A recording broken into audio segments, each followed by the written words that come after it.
Hello everybody, my name is Infiniti and welcome back to another video. Today I'm going to be showing you guys how to make these fun little tassels, and all you need are your hands, a crochet hook, and some yarn. So without further ado, I'm just going to get into the tutorial. Alright guys, so this type of tassel is going to be really hassle free. You don't need any cardboard, you don't need any paper, you don't need DVD cases or anything like that. Like I said, all you need are your hands and your yarn. So much like a pom-pom, what you want to do is wrap the yarn around your fingers. Now I tend to wrap mine over, under, and then I kind of hold this tail between two of my fingers like this, or sometimes I just lay it over, but whatever's more comfortable for you. And you want to make sure that you're wrapping relatively loose so you don't cut off the circulation in your hand. And you're just going to continue to wrap and wrap. Now the more you wrap, the more substantial your tassel is going to be. So I'm going to wrap. I don't necessarily count my wraps. Some people do. I don't. Now if you're going to create a project and you need some uniform tassels, then I would recommend maybe counting out how many times you wrap. Or you can just eyeball it. And you'll notice I kind of twirl my fingers or move my fingers as I wrap my yarn. That's just something that I figured out how to do so that I don't end up over tightening the yarn on my hand. But anyway, I'm just going to continue to wrap and continue to wrap until I am satisfied with the bulk of the yarn used.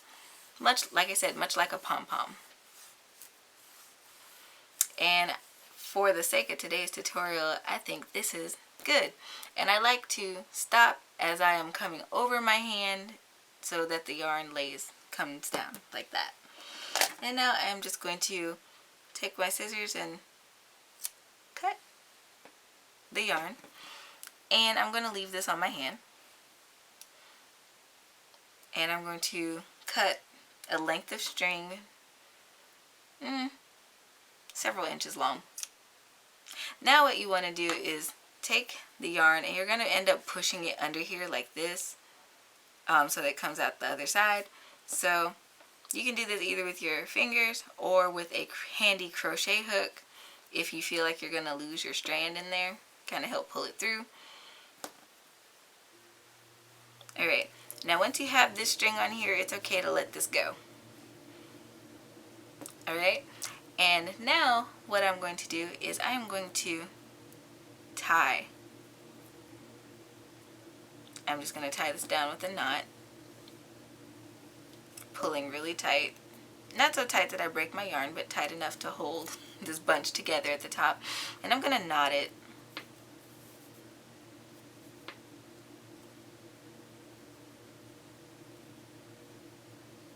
Alright? And you can either leave it like this if you're going to sew it onto something, or if you're going to end up hanging it on something, you can go ahead and tie a secondary knot, making the loop as large or as small as you would like. And then you would just clean up those extra strings.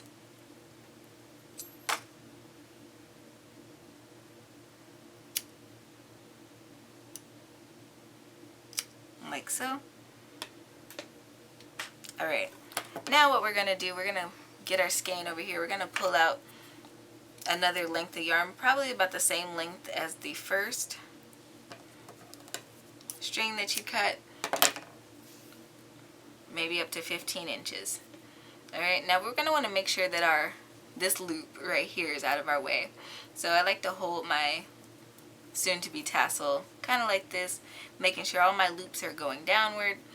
And what I'm going to do is lay it over this string and I'm going to tie a knot.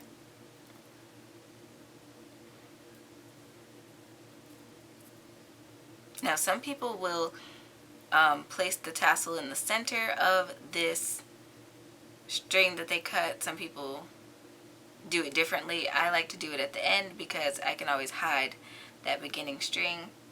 So I'm just going to tie it on down.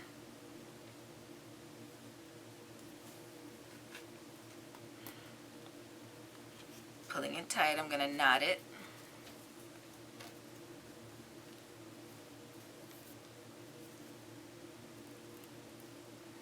Alright, now you can kind of let that guy hang down. And what we're going to end up doing is we're going to take the long part of this string, and what I do, I hold my tassel upside down so that this dangly string doesn't get in my way. And I just proceed to wrap my yarn around the head of my tassel. And you can do this as tightly or as loosely as you'd like. Like I said, I hold that upside down. And I wrap pretty much until I have like an inch or two of yarn left. So at about this point, now this is where the crochet hook comes in. So what I then do, once I come back around, like I'm going to wrap it again, I put my crochet hook under the wrapped yarn so that it comes at the top. And I go ahead and I loop that yarn, that working yarn, around the hook, and I just kind of yarn over and tug it down into the project so that it comes down like that. Now for added security, you can use fray check to keep it down, but I haven't had any issues with them coming undone. And then finally you can snip all your strings. You can snip all of those loops and do any necessary trimming that you would like. Just like to go through there and make sure I get all those loops in. Some of them hide. And they can be messy to make, but don't mind it, they're just scraps.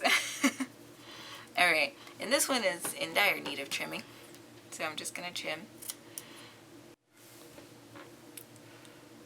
Alright, so here's my freshly finished tassel. Here are my other tassels. One thing that I noticed about it when I finished this tassel is that I actually wrapped way more times with this yarn than I did these other tassels, and so this one's a little beefier than the rest of them. I also wrapped this one considerably tighter around my hand than I did these. These were very, very loose when I did them, and this one was a bit tighter toward the end. So those are some differences if you want to kind of gauge how your tassels are going to come out beforehand. I felt like this one was shorter, but it's actually not. They're all the same length. My hands are tiny, so they all come out pretty small. So these are cool for blankets. Some people sew them onto cowls and cowlettes, blankets, scarves, etc. You can use them for pretty much any craft you want. Like I said, if you are going to sew this onto something, you would have just tied that knot up top. You wouldn't have to worry about making a loop. But if you're going to hang these on something, then those are perfectly fine loops to make. You can even make them without the knot at the top, like this one. I do not remember how I did that, admittedly. So the choice is yours. I hope today's tutorial was helpful. If so, don't forget to leave me a thumbs up. Also, don't forget to subscribe so you don't miss out on awesome weekly content like this. I post crochet tutorials every Sunday at 9:30 a.m. CST. Also, don't forget to check out my other social media. I'm on pretty much everything except for Snapchat. If you guys don't know, about mid-July, I started a new Instagram specifically for Infiniti Crafting Co., and that is linked in my description box below. So don't forget to go ahead and check that out if you have Instagram, and give me a follow. I post my works in progress over there, as well as channel chats, specifically Vlogist or big vlogs I post over there, and I also release my patterns there as well. And until next time, guys, happy making.